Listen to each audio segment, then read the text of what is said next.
Chapter 6ஓட ஸ்டார்ட்டிங்லயே, well எதுக்கு wait பண்ணிக்கிட்டு இருக்கீங்க? நீங்க தானே சொன்னீங்க, என் மண்டைய 2ஆ உடைப்பேன்னு. வாங்க உடைங்க.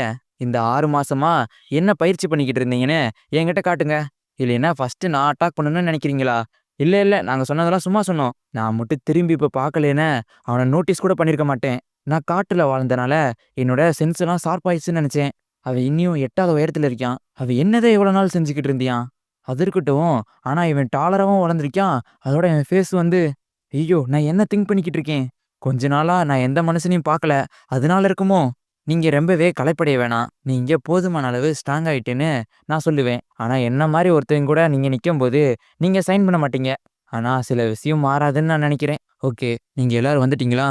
ஆமா, வந்துட்டோம் சார். நீங்க வந்து உங்களோட சீட்ல உட்காருங்க. 6 மாசம் ஆச்சு. இந்த மாரி கேதர் ஆகுறது ரொம்பவே கஷ்டம். அப்படின்னா ஸ்ட்ரெயிட்டா பாயிண்ட்டுக்கு வந்துரலாம். உங்களோட குழுவுல உங்களோட கவனத்த ஈர்த்த எதனாச்சும் மாணவன் இருக்கானா? நான் நம்பர் 2வ ரெக்கமெண்ட் பண்ணுவேன். ஏன்னா மத்த எல்லாத்தையும் விட இவ ரொம்பவே ஃபாஸ்ட்டா க்ரோ பண்ணிக்கிட்டு இருக்கா. எதா இருந்தாலும் சரி, அவ சண்ட போடுறதா இருந்தாலும் சரி, எந்த விஷயத்த கத்துக்கிறதா இருந்தாலும் சரி. ஆனா அவ வந்து யாரோ ஒருத்தன் மேல ரொம்பவே வெறுப்புல எரியிற மாரி தெரியுது. அவ அந்த உணர்ச்சிகளவே அவ ஸ்ட்ராங்காவே எடுத்துக்கிறா. இந்த போட்டியோட முக்கியமானவங்கள தேர்ந்தெடுத்தா நம்ம நம்பர் 10 விடக்கூடாது. அவன் வெறும் 1 மாசத்திலேயே வாரியர் டெஸ்ட்ட கம்ப்ளீட் பண்ணிட்டியான். நம்பர் 2வும் நம்பர் 10ம் பயங்கரமான நம்பிக்கைக்குரிய ஒரு பவர் தான். ஆனா அந்த 28 அவன பார்த்த பிறகு இது எல்லாமே ஜோக்கா தான் இருக்கும். அவன் அந்த இல்யூஷன் பேரியருக்குள்ள இருந்த கிராக்க ஓப்பன் பண்றது ஒரு விஷயம். ஆனா சீக்ரெட்டா அவன ஸ்பை பண்ணும்போது நான் மிரண்டுட்டேன். ஈவன் பெரிய பெரிய மாஸ்டரால செய்யக்கூடிய விஷயத்த கூட இவன் செஞ்சுக்கிட்டு இருக்கான். ஆனா அவன நம்ம பக்கம் கொண்டு வரது ரொம்பவே ரிஸ்கியான வேலை. அதோட அவனுக்கு ஏற்கனவே தெரிஞ்சிருக்கும். நான் இந்த ப்ராசஸ்ல ரொம்பவே இன்வால்வ் ஆயிட்டு இருக்கேன்னு. சார், நீங்க நல்லா இருக்கீங்களா? ஏதோ நெனச்சு ட்ரபிள் ஆயிட்டு இருக்க மாரி தெரியுதே. இத இப்போதைக்கு எனக்குள்ள வச்சுக்கிறது ரொம்பவே நல்லது. ஹஹா! அப்படிலாம் இல்ல. நான் என் குரூப்ப பத்தி நெனச்சுக்கிட்டு இருந்தேன். அதுல ஒருத்தன் கூட அந்த மாரி இல்ல. நம்பர் 28 இந்த லிஸ்ட்ல இருந்து நம்ம தூக்கிருவோம். ஏன்னா நமக்கு தேவையானவங்க நம்ம சொல் பேச்சு கேட்கிற ஒரு கைப்பாவ மட்டும் தான். நம்ம ஏன் நம்பர் 2வ என்னோட மருமகனுக்கு இன்ட்ரோடியூஸ் பண்ணக்கூடாது? ஏன்னா அவ கொஞ்சம் சார்மிங்கா இருப்பா. நான் கேள்விப்பட்டேன். நம்பர் 2 வந்து ஒரு பெரிய ஸ்கேர அவ மறைச்சு வச்சிருக்கா. அவள ஜெயிக்கிறது நமக்கு ஒண்ணும் அவ்வளோ கஷ்டமா இருக்காதுன்னு நெனைக்கிறேன். போட்டியில அவ ஜெயிக்க நம்ம உதவி பண்ணோம்னா, டேங்க்லானோட வாரிசா மாறுவா. அதுக்கடுத்து என்னோட மருமகனுக்கு அவள கல்யாணம் பண்ணி வச்சுட்டு, அவங்க 2 பேத்துக்கும் குழந்தை பிறக்கிற வரைக்கும் நம்ம வெயிட் பண்ணுவோம். அதுக்கடுத்து ஜேகல் கிளான் வந்து அதிகாரப்பூர்வமா டேங்க் கிளானோட தலைமை பொறுப்புக்கு வந்துரும். அதுக்கடுத்து டேங்க் கிளானோட விவகாரத்துல நம்ம இன்டர்ஃபியர் பண்ண அவைங்களே நமக்கு பர்மிஷன் குடுப்பானுங்க. டேங்க் கிளான்க்குள்ள நம்மளோட இன்ஃப்ளூயன்ஸ நம்ம அதிகமா பரப்பி, அத நம்ம நமக்கு சாதகமா பயன்படுத்திக்கணும். டேங்க் கிளானும், ஜீகல் கிளானும் ஒரே கிளானா மாறும். அதனால தான் இந்த செலக்ஷன் ப்ராசஸ்க்கு அவங்க கூட நம்ம ஒத்துழைச்சுக்கிட்டு இருக்கோம். இத நம்ம மறந்துறக்கூடாது. சரி, நம்ம பேச வந்த எல்லாத்தையும் பேசிட்டோம்னு நெனைக்கிறேன். இதோட நம்ம இத முடிச்சுப்போம். 28ஆம் நம்பர நம்மளால ரெக்ரூட் பண்ண முடியல. அதனால இந்த போட்டியில அவன் ஜெயிச்சிட்டானே, அவனோட பழிவாங்குற எண்ணத்த வச்சு அவன நம்ம பக்கம் கூப்பிடுவோம். பற்றாக்குறைக்கு அவன ஜீகல் கிளானோட வாரிசா தத்தெடுத்து அவனுக்கு பொறுப்புகள குடுப்போம். அத சொல்லி அவன கூப்பிட்டு பார்ப்போம். அப்படின்னு சொல்லிட்டு அவனும் சிரிக்க, நம்ம இப்ப ஒரே கல்லுல 2 பறவைகள கொல்ற மாரி தான். நெக்ஸ்ட் டே இவங்க 2 பேரும் அங்க ட்ரெய்னிங் எடுத்துக்கிட்டு இருக்காங்க. அவளும் குணாய கரெக்ட்டா தூக்கி எறிய, பரவாயில்லையே கரெக்ட்டா தூக்கி எறிஞ்சுட்டேன். மேனர்ல நாங்களே தான் ட்ரெய்னிங் எடுத்துக்கிட்டு இருக்கோம். நாங்க காட்டுல எடுத்தத விட இப்ப ட்ரெய்னிங் அதிகமா தான் இருக்கு. ஆனா பரவால்ல. அங்க இருந்தத விட இங்க பெட்ஸ் இருக்கு. ஐஜியனும் யோமோங்கும் அந்த பாய்சன் காய்ச்சற லேபுக்கு மறுபடியும் போயிட்டாங்களாம். ஆமா. ஐஜுன் வந்து அங்க போகும்போது பல்ல கடிச்சுக்கிட்டு இருந்தான். அவன் ஏதோ கொலைய பத்தி பேசிக்கிட்டு இருந்தான். இது ஓகேன்னு நெனைக்கிறியா? ஏன்னா ஐஜியோன் வந்து பாய்சன் காய்ச்சறதுல ரொம்ப பயங்கரமான ஆளா நிக்கிறியான். அங்க கட் பண்ணி ஐஜியோன் என்னோட சோல், என்னோட பவர் எல்லாத்தையும் கொட்டி இந்த பாய்சன நான் யூஸ் பண்ணியிருக்கேன். இந்த முறை நீ என்னை இழிவா பார்க்க முடியாது. அப்படின்னு சொல்லும்போது, அவனும் அந்த பாய்சன் எடுக்குறியான். ஒரு நிமிஷம் நில்லு. அப்படின்னு சொல்லிட்டு அவனும் குடிச்சிடுறான். நீ என்னடா சாகணும்னு ஆசைப்பட்டியா? நீ எதுக்கு அந்த பாய்சன குடிச்ச?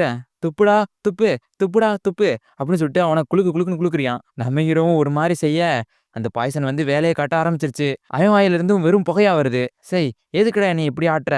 வேஸ்ட்டா போச்சு பாரு." நம்ம ஹீரோவ சுத்தியும் அந்த பச்சை கலர் பாய்சனோட ஃபாகு மாரி இருக்கு. நம்ம ஹீரோவும் சிரிக்கிறியான். இந்த பாய்சன் வந்து அந்த அளவுக்கு நான் நெனச்ச மாரி இல்ல. என்னது? இந்த பாய்சன் உன்னோட ஸ்டொமக்க ஃபுல்லா எரிக்கதான் பாத்துச்சு. ஆனா எப்படி நீ நீ உயிரோட நின்னுக்கிட்டு இருக்க? நானும் அத தெரிஞ்சுக்கணும்னு ஆசைப்படுறேன். எனக்கு தெரிஞ்சு உன்னோட பாய்சன் காய்ச்சற ஸ்கில்லு வந்து அந்த அளவுக்கு வளரலையோ? அப்படின்னு சொல்லும்போது ஐஜி ஒண்ணு ரொம்பவே கோவப்படுறியான். "எதுக்குடா நீ இன்னும் சாகல?" அப்படின்னு சொல்லிட்டு அவங்க 2 பேரும் சண்டை போடுறது வெளிய வரைக்கும் கேக்குது. அவங்க இப்ப என்ன பேசிக்கிருந்தாலும், அது வேலை செய்யலன்னு மட்டும் எனக்கு தெரியுது. ஆமா, அப்படிதான் எனக்கும் தெரியுது. ஜூஸ் மாரி என்னோட பாய்சன குடிச்சுக்கிட்டு இருக்காதடா. அவ்வளவுதானா? என்கிட்ட இன்னியும் நெறைய இடம் ஃப்ரீயா இருக்கு. இன்னும் கொஞ்சமே இருந்தாலும் நான் உனக்கு குடுக்க மாட்டேன். முட்டாள்! இவன் மேல என்னோட பாய்சன் எதுக்கு ஒர்க் ஆக மாட்டேங்குதுன்னே தெரியலையே!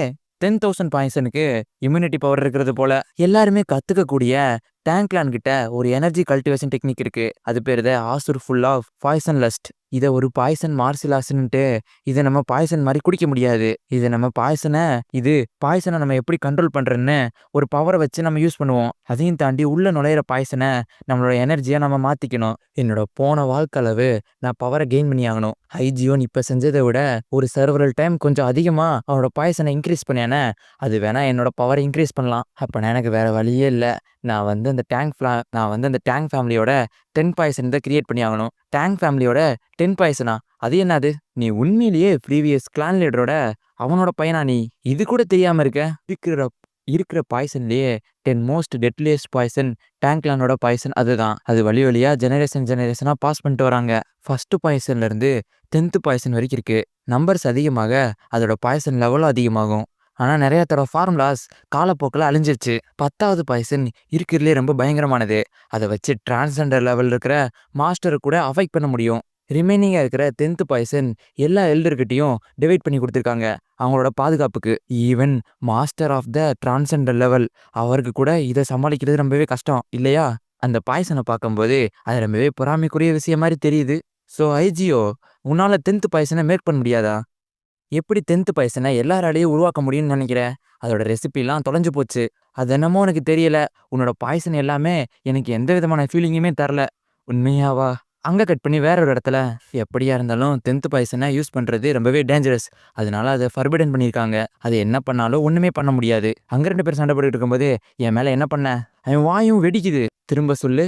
என் ஃபேஸை என்ன நீ சொன்ன? அவன் கண்ணு, கை, வாய் எல்லாமே வெடிக்குது. அவன் முழு உடம்பு கருகி போய் அவளை போய் அட்டாக் பண்ணான்னு போகும்போது அவன் கை அப்படியே உடைய ஆரம்பிக்குது. அவளே பார்த்து ஷாக் ஆயிட்டு இருக்கா. அவன் ஃபுல்லா கருகி போயிடுறான். ஓ, கிராண்ட்பா கொடுத்த பாய்சனோட பவர் இதுதானா? 10 பாய்சன் ஆஃப் டேங்க்லான்.